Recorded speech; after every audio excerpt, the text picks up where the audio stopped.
I released him. Because in his mind, he was going the right direction. Now, what most people want is back up.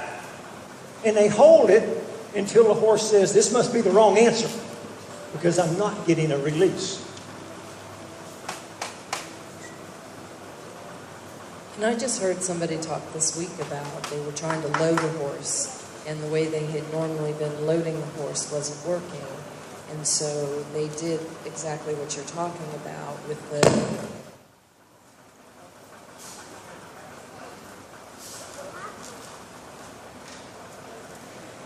Hello? We're back.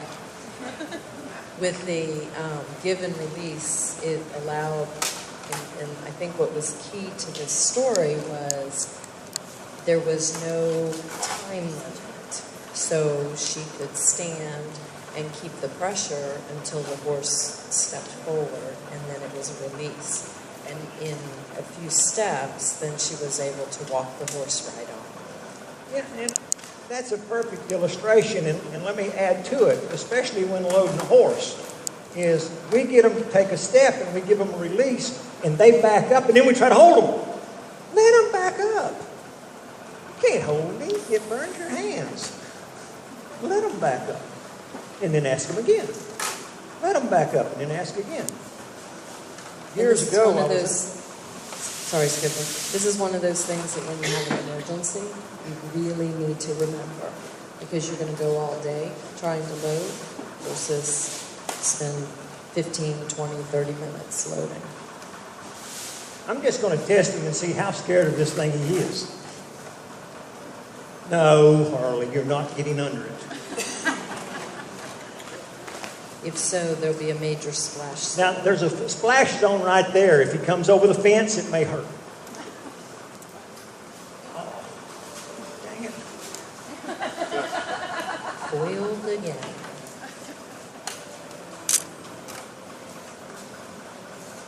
You see, he'll look at me, and then he's got that avoidance. He says,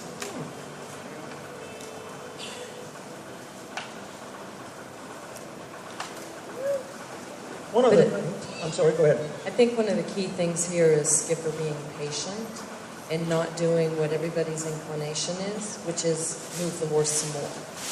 He waited until the horse relaxed, took a deep breath, moved his ears, did something to indicate that he was comfortable where he was before he started moving him again.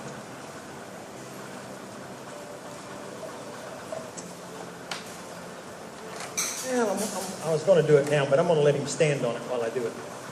It's good for him.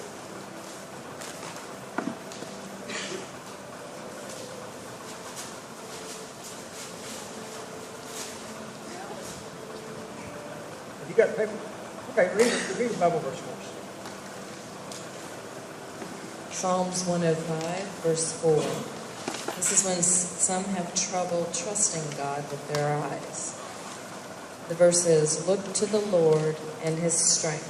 Seek his face always.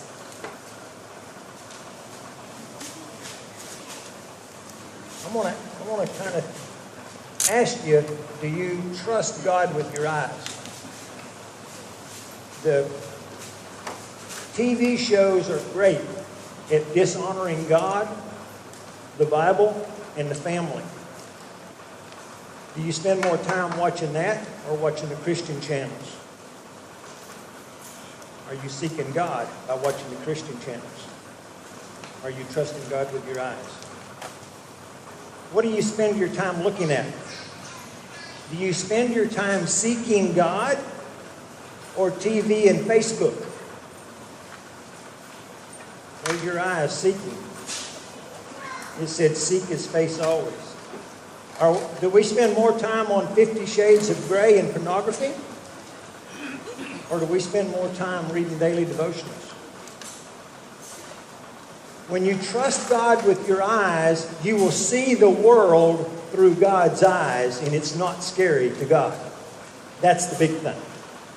That's what we're trying to get to. You know, I want my horses, of course, it's a whole different world, the way they've got all of these man-made obstacles, and in my world where it was all nature obstacles. But in my horse training, I looked for things that would scare my horse so I could build his confidence. And in a matter of time, I could point them at a brick wall and they would try to go through it. I mean, I've rode through things you can't see through, higher than my head on a horse. But he trusted me. If I said go, he would go. And that's where we need to be with God. How many times do we trust God enough with our eyes that even though it looks bad, even though you can't see a way out of it, you believe that God has asked you to go that direction. Our eyes are the windows to our heart. Ouch.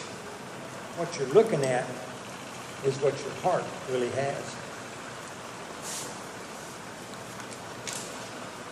Our eyes will tell us where our heart is at. Just go back and stand on it there again there, buddy. He won't need more hay.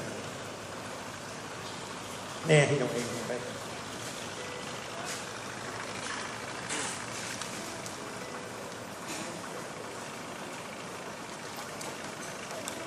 Trying to figure out just exactly what I might want to do here next. One of the things with doing horses,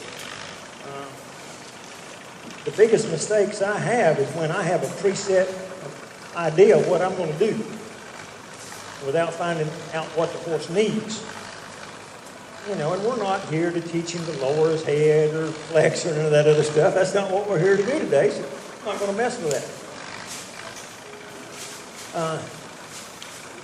I'm going to ask that you guys kind of roll it back up this way and just wad it up. And let's make it where it ain't quite as appealing. Hang it on the barrel.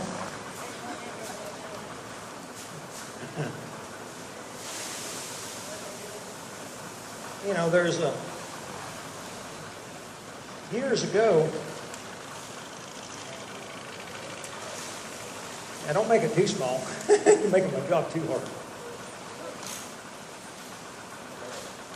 I think you're working with some perfectionists that like it just right. Yeah. I just got in my mind what I want for the horse. Just kind of wrinkle it up a little bit. What do I do with the flag? See, I'm just kind of ignoring the horse. The lead mare never looks back and says, "Are you following?" They just go. Thank you. They just go. Thank